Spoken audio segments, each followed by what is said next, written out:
Hello guys, मैं हूं अभिनव और आज की इस वीडियो में आपका स्वागत है हमारे यूट्यूब चैनल अभिनव आर्यन का पाठशाला पे।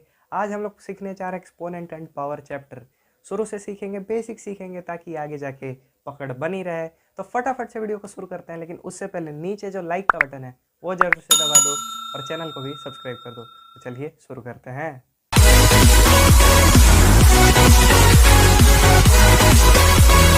जैसा कि हमने वीडियो के शुरू में ही बोला कि हम इसे बेसिक से पढ़ने वाले हैं, तो एनसीईआरटी से अच्छा कोई बेसिक समझा ही नहीं सकता है, तो हम इसे एनसीईआरटी के बुक से ही देखने वाले हैं। तो एग्जांपल के तौर पे हम एक नंबर लेते हैं 10 और इसका पावर हम कर देते हैं 4।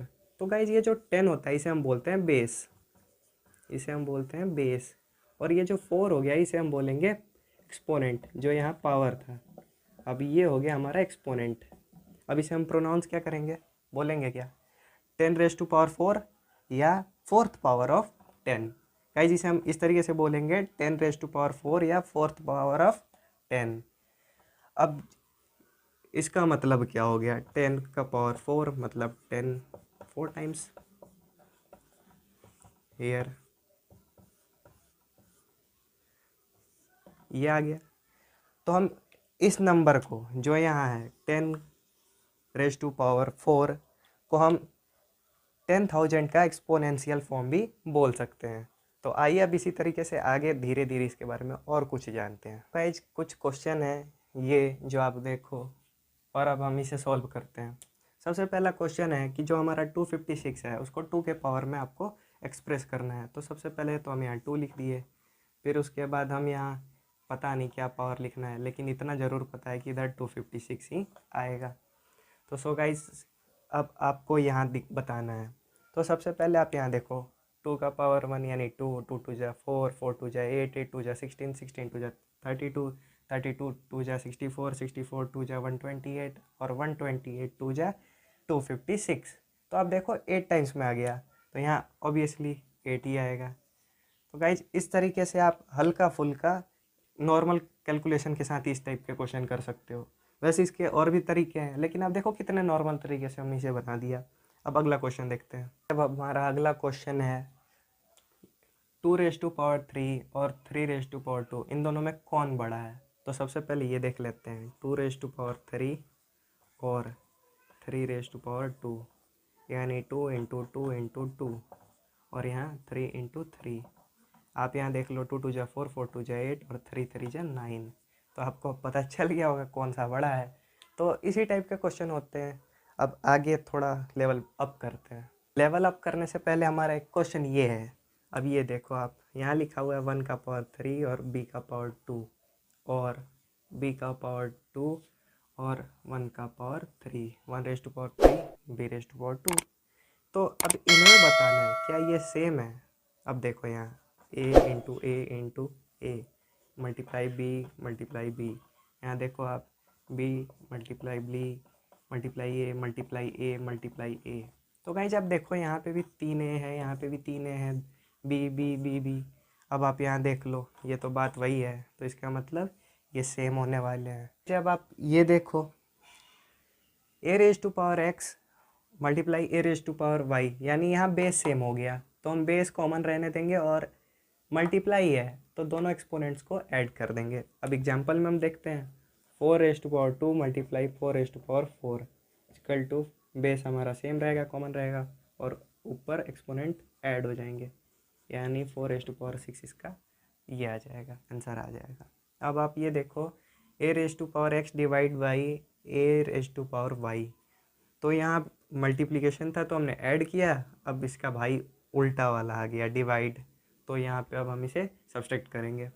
तो एक एग्जांपल यहाँ पे भी देख लेते हैं। अब 4⁻4 और बताओ आप, और 4⁻2, अब इसे ही ले लेते हैं। अब 4 ये तो पॉजिटिव था, अच्छा वाला था, और ये नीचे चला गया तो इसी को हटा देते हैं। आप यहाँ देखें कि x बड़ा होना चाहिए, तो x बड़ा है, तो इसका आंसर आ जाएगा 4⁻2। अगला वाला देखो a⁻x⁻y, तो इसमें हम क्या करते हैं, ये जो पावर दिए हुए हैं इनका मल्टीप्लाई कर देते हैं। अब यहाँ बेशक एक और रेस्ट पावर हम z चढ़ा देते हैं, तो यहाँ रेस्ट पावर यहाँ मल्टीप्लिकेशन में एक z ऐड हो जाएगा। अब एक क्वेश्चन देखते हैं इसी के लिए। अब जैसे 2⁻², ⁻3, ⁻4, तो हम कर देंगे 2⁻2 × 3 × 4। ठीक है गाइज, तो आप ये देखो 2⁻24 आ जाएगा यहाँ। ठीक है, अब अगला क्वेश्चन आप देखो, सॉरी फॉर्मूला देखो, a⁻x और b⁻x। तो एक चीज़ आपने नोटिस किया होगा, यहाँ पे अब हमने बेस अलग अलग तो ले लिया, लेकिन हमारा जो एक्सपोनेंट है अब ये कॉमन हो गया। तो इसमें हम वही करेंगे जो यहाँ पे कर दिया था, पहले हमने बेस कॉमन कर दिया, अब हम एक्सपोनेंट कॉमन कर देंगे। अब जैसे यहाँ 2⁻3 × 4⁻3, तो हम क्या करेंगे 4 × 2 = 8 और ⁻3 ये कॉमन हो जाएगा हमारा, इस तरीके से ये बन जाएगा। अब ठीक उसके बाद हमने जो किया था, इसमें हमने बेस कॉमन लिया था, लेकिन अब हम यहाँ एक्सपोनेंट कॉमन लेंगे, तो फिर हम इसे करेंगे इस तरीके से। अब जैसे हमने एक क्वेश्चन ले लिया 4⁻2 बाई में 2⁻2, अब हमारे पास ये तो कॉमन है। ठीक है गाइज, तो हम इसे लिख देंगे 2⁻2।